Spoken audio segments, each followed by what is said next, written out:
Diaz, Gunners Collective TV. Back at it, you already know. Like a motherfucking smack addict. Buy up, buy up. In a menudo style in direct fashion, we're going to get straight into the content of the day. But before we do, let's hit that like and subscribe button. Ding. Put your notification bell on all so that way you're directed in the direction of the dope content I am kicking. And I highly appreciate all the support, man. We're going up on this channel. It's all because of you. And for that, I can say I'm very humbled and very much appreciative. So who the fuck is Deadpool, right? Wade Wilson, man. I didn't really know too much. I've seen this guy before in pictures and videos and things of that nature, but I never really looked into his case and really knew what was going on with this guy. And I guess he's pretty popular. I think he's popularized because of his tattoos, his demeanor, the way he acts, the nonchalant stilo, right? The way that this guy moves. But to tell you the truth, I've seen it before. I've seen guys that look just like him, more tattoos on the face, a whole different type of demeanor, a whole type of different style. These guys are drugged out, okay? And what do drugs equate? When you're all doped out and you're all spun, it turns you into a maniaco, right? There's a lot of guys that, next thing you know, they're thinking freaky deaky, right? And this guy is the typical maniaco that got all smoked out and didn't know how to act, right? And just went on a sick one. And, Wade Wilson has been in the news lately because of the horrific crimes that he did in Florida. And I don't really speak too much on Florida politics and Florida business because I've never been in that system. I don't know how it is. I know there's guys that have been in prison in Florida. One thing I do know about Florida is you don't go fuck around in Florida. You will get the death penalty, right? They don't play over there. They're handing it out like M&M's, like candy. It's here. Saskia, you like the peanut kinds or the ones without peanuts? They don't play.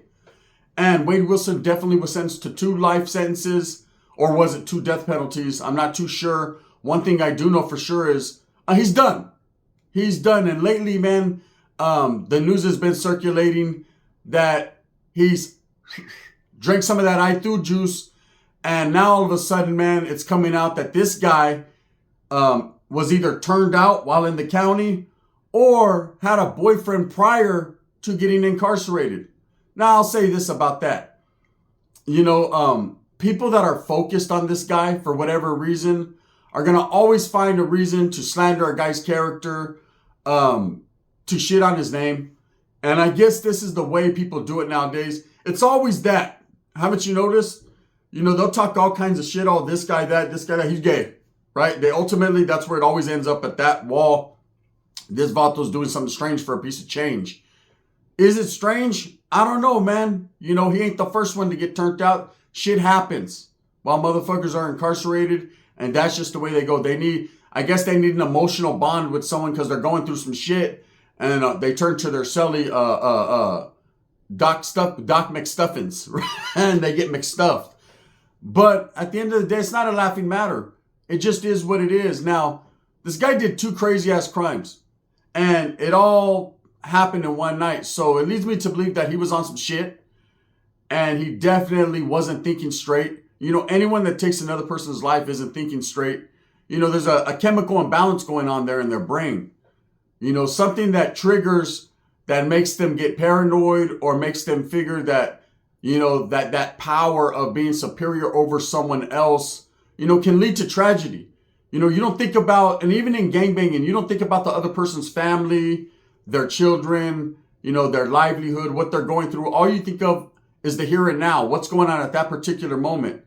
Now, I understand, like, when you're gangbanging, you have opposition, you have people that oppose you, there's threats to you. So you have to do what you got to do, or you feel that you have to go that way. And a lot of the times that you see a lot of murders or things that happen in gangbanging, it's more so out of peer pressure or a feeling that this person wants to impress others. It was like that with me. You feel like you have to impress the homies and they're going to think less than if you don't fucking go out there and handle business. You got to put in that work.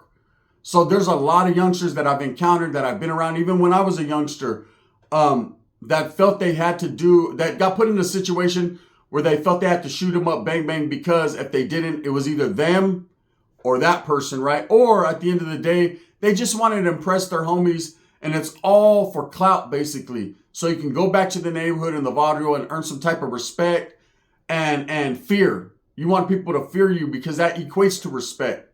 But really, at the end of the day, you're just the talk of the town and you get your little 15 minutes of fame. And then they move on to the next homie. Hey, did you hear about the homie? Did you hear about the homie? Did it makes you feel, filled up with pride. Like, yeah, I did that.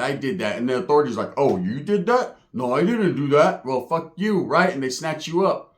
In Wade Wilson's case, this is a guy that displays the tattoos of a white supremacist, right? Of someone who's involved in that life. Now, whether he was or not, or he was just fronting with tattoos, tattoos don't mean shit nowadays. They don't have the same meaning that they did back in my days in the 80s, the 90s. Back then you earned your tattoos.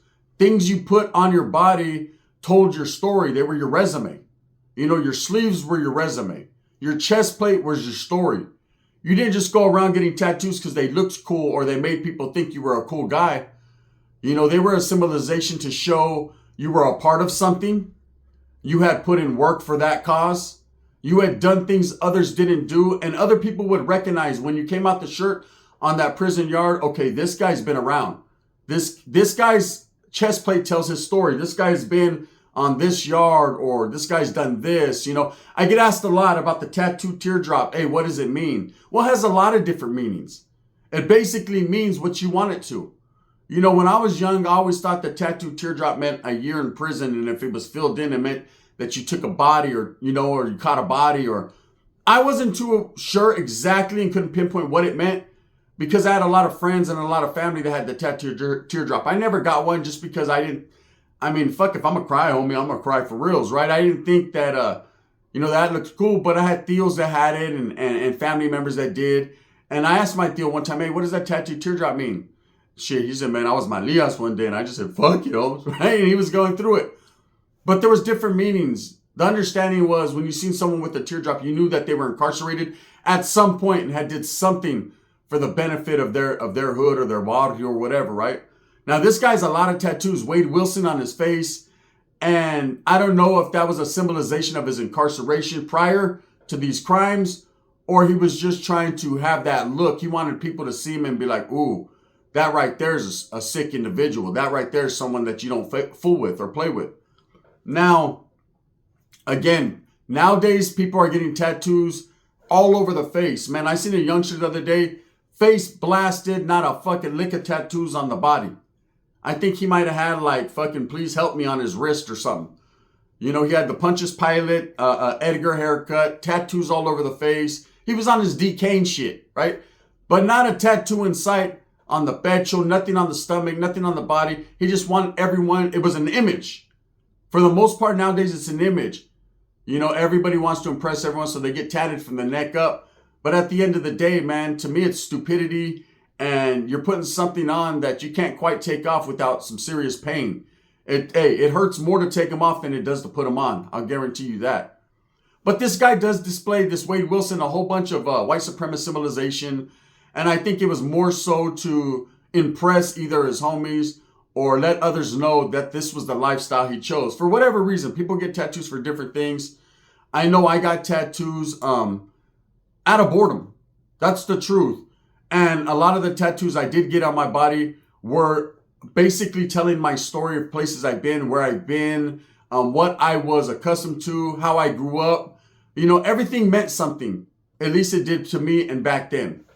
So for those of you that don't know who Wade Wilson is, and I didn't up until a few days ago until they started talking about him in my live and said they wanted me to do something on him and give my perspective.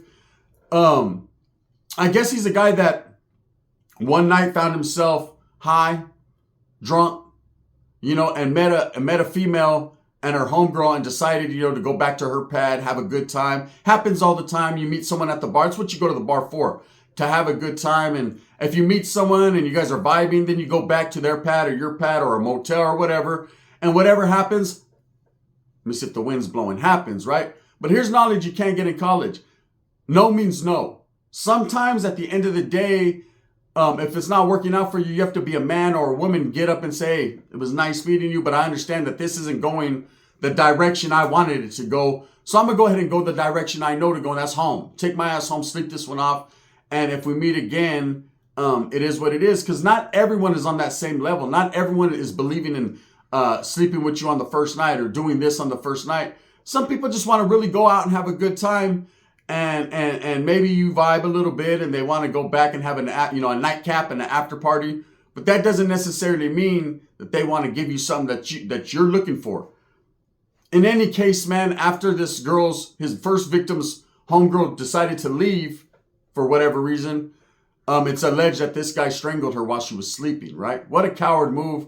Waited till she fell asleep, and something in his mind, whether it was the drugs, the alcohol, or just wanting power over this woman, he took the coward's way out and he decided to choke her out while she was asleep. Couldn't even look her in the eyes. But again, man, doing anything to a woman at any particular point in time is a cowardice act. It's the way we feel. It's the way I felt, the way I was raised, right? So he does this while she's asleep, jumps in a car, and on the way to going wherever he was going, meets another woman who was just walking to work and decides to somehow, some way get her in the vehicle. She gets in, probably offered her a ride or whatever. I know he was asking directions. He bamboozled her, tricked her. The trickery was real. She got in the vehicle. He then proceeded to choke her out. Again, this to me, and this is just my perspective because I wasn't there that night. I was at the cucaracha on the dashboard saying, let me out of here.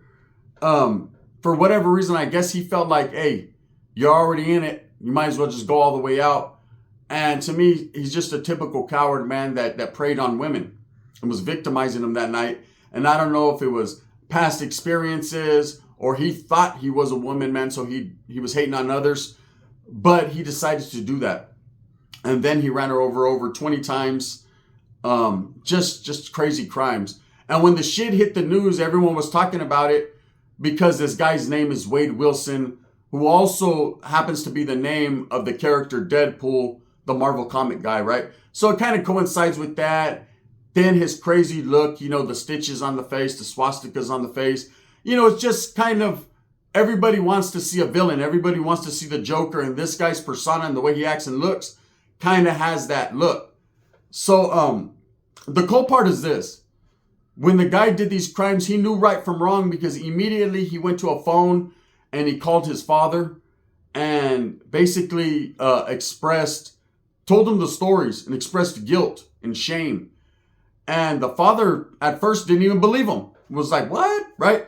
Then when he came to an understanding that this motherfucker's telling the truth, him and the mother, the guy's mother, Wade Wilson's, did in fact call the authorities, and they lied and said they were sending an Uber to pick him up. He was paranoid, tripping out because he had just did this crime. And of course, when you do these crimes, if you have parents, if your parents are still living, that's the first people you call. It's the people closest to you that you feel you can be comfortable and tell the truth with. And in this case, man, his father wasn't trying to hear all that, right? Felt that his son was a menace to the streets and turned him in. And instead of sending an Uber, they sent the cops. And that's where the adventure began. This guy got locked up. Well, lately I've been seeing some crazy shit. I guess because people are keeping up with his story. They're looking for any little detail. Hey, the devil's in the details, right? They're looking for any detail or anything going on with this guy's life to talk about. It's a story, right? And what's been going on lately is a guy named Joey. Or maybe he wasn't going on just lately. Maybe he was going on or in way before this, right? But there was a phone conversation between Wade Wilson and a friend of his named Joey where Wade made some crazy type of confession and basically is putting out there that he was in a gay relationship with this guy, right? Now, whether this is just to keep his story going or it's to somehow trip out people so that way if he gets an appeal, man, he gets an action at maybe overturning, because he was found guilty and convicted and given the death penalty. Now, that's typical in Florida. They hand that shit out. Death penalty all day. But this guy is basically going this route. Now, whether he's gay for the stay or was that before he got locked up, that's on that man. Sometimes when people are on drugs, they're all maniacoed out. They do some wild shit. Some things you wouldn't expect. And I think a lot of people expect it because of the tattoos on his face, because of the way he acted like he was part of a gang, and ruthless and what he did, that he didn't have some skeletons in his closet. But some of the fucking people that you meet along the way, you would trip out on. Okay, I'm going to tell you a story. So I'm in Jamestown prison and I got a job in the kitchen, right? Got a job in the kitchen. And that was, to me, if you ask anyone, pretty much anyone who's been locked up, that's the lick. You want to get in the kitchen because that's where you get hustled. That's where you eat good, first and foremost, especially those that don't got money coming in, that don't got family looking out for them. You want a job in the kitchen. It's the highlight, right? I always wanted a job in the kitchen because, for one, I didn't have too much people looking out for me. I was kind of on my own, like a Patti LaBelle song. And also, two, there was a hustle there. You know, I could make breakfast sandwiches or get peanut butter. And people always wanted peanut butter, especially people that worked out a lot because there's a lot of protein. And I was able to take things back, make these sandwiches out of the bread and the sausages or whatever we had for breakfast and slang them 2 for $5, or sometimes $5 a burrito or whatever. And then you eat so good, man. You stay fit, work out, get a workout partner in the back there in the kitchen, and you're just good. It's the lit, man, if you can get in there. There was a lifer, right? And he was a black dude, you know, and I remember his name was Hassan. Fuck it, I said it, right? And he had been down for over 20 years. And I remember, man, he was the lead cook, like the main dude there cooking. Cool dude, though, man. Every time he'd be like, after we were doing cleanup and shit, he'd be like, hey, what do you guys want to eat? And the cop, he had so much juice with the cops. Sometimes he'd make them food and shit. They didn't care. Like, let Hassan do him. He was like invisible. He could do what he wanted. Everyone else had to work and shit. But he was a cool dude, man. He looked out for everyone. And so he'd make breakfast sandwiches, special burritos, food that you wouldn't really get, you know? And me and him were cool. What's up, bro? Oh, what's up, man? He always, big old dude. He was always working out, just doing his own trip, was all into the Muslim faith. And that's what he was portraying out there, right? Just a cool dude. Lifer, man. And again, you don't fuck with lifers because you never know when they'll end yours, you know? So you just keep it respectful. And so he's doing his thing. And what had happened was, I only knew him from the kitchen. When we'd be on the yard, he'd be with his gente, his people. Didn't really conversate besides the kitchen, you know, chop it up with them just because he was the man with the master plan. He had action at all the dry rooms and getting sugar and shit like that. So he kept it cool with them for the plug. But on the yard, it was a different story. Like, hey, man, he's with his gente. I'm chilling with my peoples. That's what it was. Just cool like that. Cool with your work, the work buddy, right? Well, this dude, a Chirujo comes on the yard, right? A Chirujo comes on the yard, and this dude, you could tell just by his mannerism. When I mean Chirujo, he had feminine tendencies, this guy. And at first, everyone was like, oh, this fool ain't gonna last on this yard. He's on the wrong yard, right? But this was the type of dude, I guess, man. It's funny because as soon as this guy came, and everyone's like, oh, he's one of them. He's a gay dude or whatever, right? It is what it is, man. You know, let his people deal with it. Whatever, it's none of our business. But instead of his people dealing with it, they were all on him. Oh, man, I want to be selled up. I want to be selled up. Weird shit, right? Okay, cool. I see where you're coming from. And I remember this guy, Hassan, I was chopping it up with him in the kitchen. I was like, damn, what's up with your peoples, right? Because he was a black dude that had come in. He was like, oh, yeah, I don't get down with that shit. He was talking that high power shit. Yeah, that's just weird, man. They going to have to deal with them. Whoop-de-whoop-whoop, right? Well, in this particular prison, man, the way it was a 270 design, and the way these buildings were set up, was there was overflow. So there was actually bunks out in the day room. And it sucked being on those bunks because you were on Front Street. Everyone could look out their windows in the cells. And you kind of gravitated when you first get in that building. They put you on those bunks until a room opened, a cell opened. And it would kind of like, you would go like that. Basically, you go in there. And then eventually, if the room opened up, the guys who've been out there on the bunks for a long time, they go in that cell and then just keep going. To eventually you ended up in a cell with the cellie. But it sucked being out there, but you get used to it. A bed's a bed, man. It's not like everyone's all watching every little thing you do because that's disrespect if someone's out there fucking just staring at your pipa or something. But anyways, that dude Hassan, he liked being out there. And I guess he liked being out there because you get a little bit more freedom. You could walk around, whatever, right? And they had brought that Chirujo on the unit. It was his bunkie. And I remember thinking, oh, Hassan's going to smash this dude. He feeling some type of way. Shit, if they didn't 10 up every night, right? To the point where motherfuckers had to roll these dudes up off the yard. You know, it was ugly. It was an ugly situation. Fools took flight because of the noises and the smell that was coming from that area, right? It was bad. I was on the other side of the day room, but I heard the stories. It was crazy. You know, people will say one thing and they're about another. That's the whole get down with that story. So with Wade Wilson, you know, I'm not surprised if he is having a relationship with someone. Now, whether he was doing that on the streets or not, I don't know. I don't think it's anyone's business. Who gives a shit what he was doing? The fact is, instead of focusing on who this guy's kissing and sleeping with, more people need to be focused on these women and their family and their children that they left behind because of this horrific fucking monster that was out there doing these types of things to people, you know? And I remember, man, I got a homegirl, and I don't even talk to her too much, but we were talking maybe a month or two ago. She was like, you heard of Wade Wilson? She was all into him. She was all into him because of his looks, and if he didn't have those tattoos, he would have been the type of guy that I would have liked and all that. And I said, listen, man, I don't really know who that dude is, but you need to watch out for guys that are trying too hard. Those are the worst ones. The ones that are trying too hard are always going to be the worst ones because they're willing to do anything for a little bit of clout. They're willing to make the ultimate sacrifice, but not really willing to make that ultimate sacrifice, if you know what I mean. So with the Wade Wilson case, man, I know a lot of people are talking about him. They're into his story. The fact is, he's just a regular fucking dude that was a maniaco that got all smoked out and did bad things to two women, innocent women that didn't deserve it. And now he's getting all this shine and all this fame. And now everyone's like, hey, did you hear he has a boyfriend? He's going to marry a dude. He wants someone behind him. Get behind me, Joey. Get behind me. He's on his Wes Watson shit. He likes things in his... Hey, look it. I don't know what he's on or what he's into. But the fact of the matter is, he ain't the first one or the last one.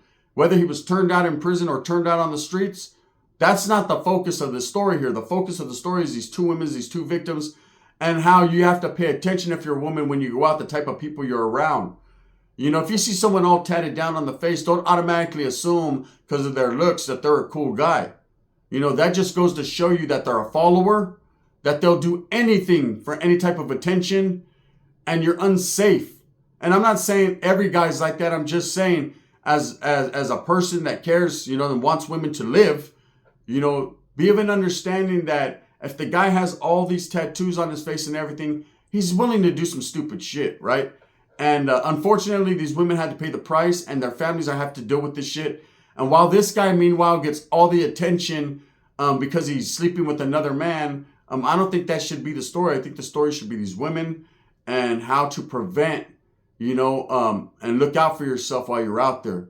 Anyways, with that being said, you know, that's what's going on with Wade Wilson. For those that wanted me to talk about him, he's a guy up out of Florida that killed two women, allegedly, man, got the death penalty, and now is all in the news because he likes sucking chorra. That being said, thumbs up or thumbs down. Heavy's going to be the head that wears the crown. I'm going to continue to strive for what I truly believe in, and that's the betterment of all people. That's just the way it is, man. I got some bangers coming today. The Gun.